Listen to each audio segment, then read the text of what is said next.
नमस्ते, जय भीम, आदाब, सत श्री अकाल साथियों।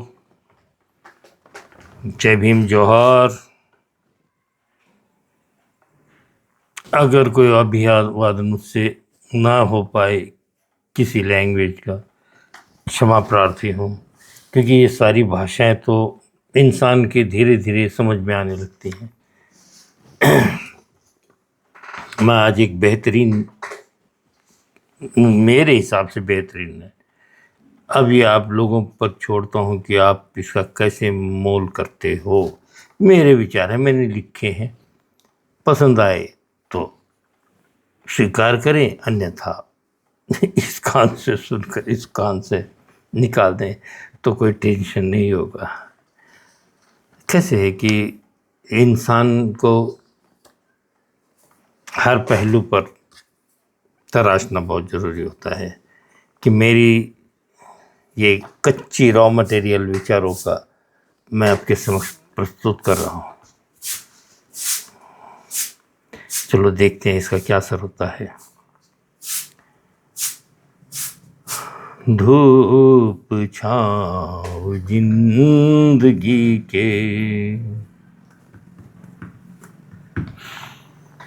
धूप छाँव जिंदगी के दो रूप रंग हैं,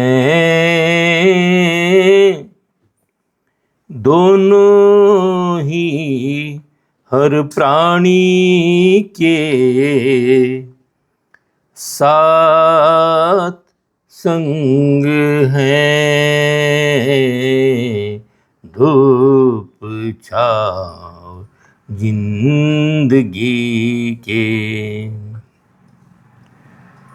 धूप दुख है, ये उपमाएं हैं, ऐसे कुछ सीरियस नहीं।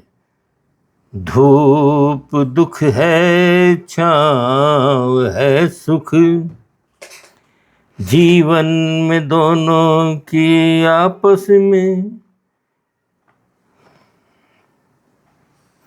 धूप दुख है, एहसास जो करते हैं, जब हम मिसालें देते हैं, सब दिन होत न एक समान, सर्व दिवस एक सारखे नसतात, मराठी में जो कहावत है, सर्व दिवस एक सारखे नसतात। आज दुःख असू शकतो, उद्याला चांगले दिवस लाभू शकतात माणसाला। येणारा काळ आपणच त्याची निर्मिती करणारे आहोत, इतर कोणी देव अवतार आपला भलं करणार आहे हा माझा विचार अगदी नाही। आपले दुःख आपल्यालाच त्याच्यातून मार्ग काढायचं है। हमें ही अपने रास्ते तैयार करने होते हैं। अगर हम सुख की चाहत करते हैं तो हमें वैसे ही अपने आचरण करने होंगे, अपने कर्म करने होंगे, अपना काम करना होगा उस दिशा में, तभी तो हम सुख का एहसास कर सकेंगे, वरना हम दुखों को ही निमंत्रण देते आ रहे हैं आज तक। धूप दुख है, छाँव है सुख, दोनों का खट्टा मीठा असर है। ये दोनों होने चाहिए तो बैलेंस है। इंसान को लगने लगता है कि इससे मेरा क्या होना है, तो ये दोनों रहने के बाद दुख है तो सुख का एहसास होता है, और सुख है तभी तो दुख का स्वाद आता है। धूप दुख है, छाँव सुख है, दोनों का खट्टा मीठा असर है। जीवन में दोनों की आपस में हरदम मचती जंग है, दोनों की आपस में मचती रहती ये जंग है। धूप छाँव जिंदगी के, दो रूप रंग है, दोनों ही हर प्राणी के साथ संग है। अब ये जो शब्द है मैंने प्राणी का ही इस्तेमाल किया है। प्राणी मतलब जिनके प्राण चलते हों, ऐसा होना चाहिए। भगवान बुद्ध जब भी उपदेश किया करते, पाणिनो ये शब्द का उच्चारण होता था पाली के अंदर, पाणिनो, प्राणियों, ऐसे। ये पाली शब्द से ही शायद निर्मित हुई इसकी, प्राणियों, ऐसे। प्राणी बोलने के बाद जीव जंतु या पशु पक्षी नहीं, इंसान को भी प्राणी कहा जा सकता है।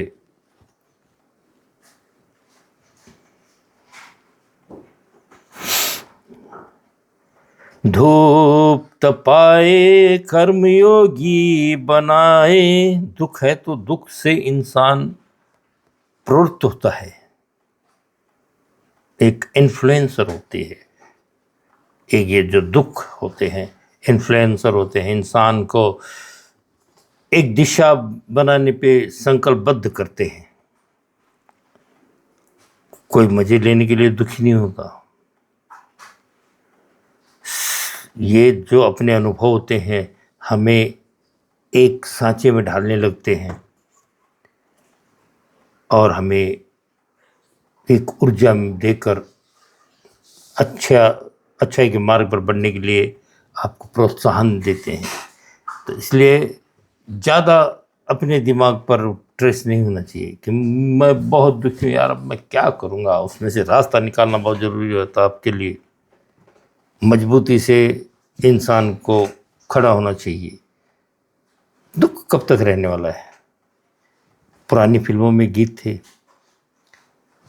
दुख तो अपना साथी है, राही मनवा दुख की चिंता क्यों सताती है, दुख तो अपना साथी है। मोहम्मद रफ़ी साहब की सुरीली आवाज़ में ये गीत सुनने में प्रेरित करता है इंसान को। दुख से बाहर निकलना चाहिए। भगवान बुद्ध ने भी कहा है निशोक निर्भय रहने की बात है। ये दुख में बिल्कुल मत रहो, नया रास्ता खोजो, नई तलाश शुरू हो जाती है, आपकी नई उम्मीदें जागती हैं। इसलिए दुख से डरकर भागने की आपको कोई आवश्यकता नहीं। यहाँ वहाँ हर मंदिर के अंदर भगवान को लालच देते हुए अंधश्रद्धाओं में डूबे रहने से कुछ नहीं हासिल होने वाला। आपके कल्याण आपके हाथ में, आपका अच्छा आप करोगे। भगवान ने तुम्हें इतना अच्छा अगर आदम देह बनाया है, दिया है प्रकृति ने आपको, भगवान यानी तथागत को ही मैं कहता हूँ, उन्होंने बताया है मार्ग, उस पर चलना हम लोगों की जिम्मेवारी है। ये देखिए हम लोग सीरियसली किसी बात पर ध्यान नहीं देते आजकल। सारी सुख सुविधाएं हो जाने से इंसान थोड़ा सा कुछ बातों पर पर्दा डाल देता है। हमें अपना रास्ता खुद बनाना चाहिए। जब इतना कुछ है इंसान के पास में, अच्छा देह है, उस अपने से जो कम चीज़ों वाले हैं, जिन्हें आँख नहीं, कान नहीं, दिव्यांग हैं बेचारे, उन लोगों को मदद करो। खुशी मिलती है औरों का साथ देने में। उनसे अपनी दशा अच्छी है ये जानकर हमें इस प्रकृति को धन्यवाद देना चाहिए। ये अपने कमाए हुए पुण्य हैं। पुण्य कर्म भी इंसान के साथ चलते हैं। इंसान को अच्छे कर्म करेंगे तो अच्छा निर्वाण इस भवसागर से मिल सकता है। हम बुराई करेंगे तो ये सारी बुराई संचित होने लग जाती है हमारे उस पलड़े में, जिससे हमें अपने आने वाले जीवन का सुधार करना होता है। इस देश के अंदर में 28 बुद्धों ने जन्म लिया है, लेकिन इतिहास ढूंढना, इतिहास खोजना, दिनकर जी के वो लाइन, वो पंक्तियां बहुत अच्छी थी रश्मि रथी की। मूल जानना बड़ा कठिन है नदियों का, वीरों का। हमें अपने इतिहास को नहीं भूलना है, हमें अपने मार्गदाताओं को नहीं भूलना है, हमें अपने ज्ञानवान लोगों से कुछ तो सीख मिलती है, उनसे प्रेरणा मिलती है, वो लेकर चले जीवन में। दुख में ही अटके रहना, पीड़ाओं में दुखी रहना और अपना शोक मनाते रहने में कुछ नहीं रखा है। इंसान को ये सब आलस झटक कर नई उम्मीद के साथ खड़ा होना चाहिए। तो आइए अब अंतिम एक लाइन मैं आपको सुना देता हूँ, एक स्टांजा बाकी है।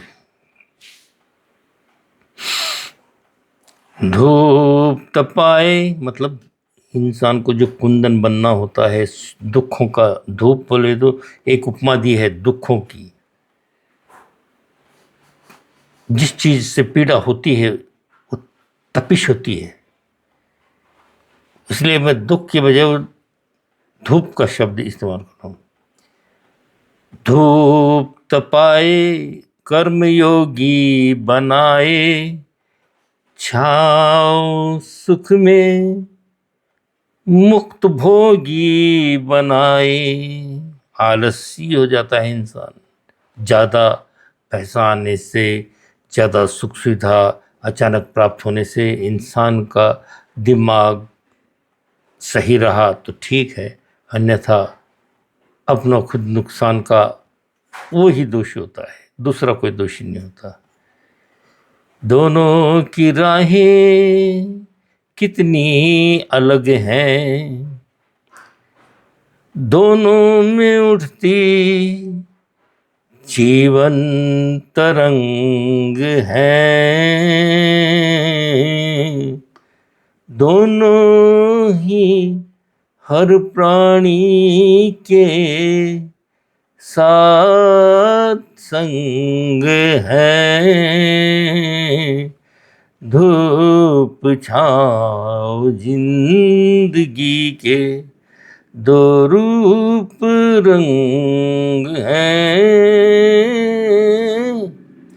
दोनों ही हर प्राणी के साथ संग है।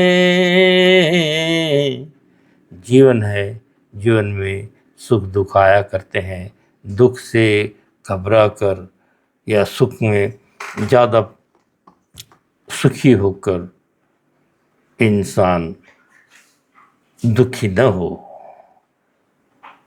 भगवान बुद्ध के बहुत सी बातें जो सुनने में आती है ये है कि वेदना ही है, सुख भी एक प्रकार की वेदना ही है। लोगों को ये जानकारी नहीं है, कई प्रकार की वेदनाएं हैं। ये जो गुरु होते हैं उनसे हमें जानकारी लेनी चाहिए। सुखद वेदना, दुखद वेदना, वेदना वेदना ही होती है, चाहे सुख की वेदना हो या दुख की वेदना हो। इनसे हमें ऊपर उठ जाना चाहिए। ये जीवन चक्र है, इसमें सुख दुख चलता रहता है।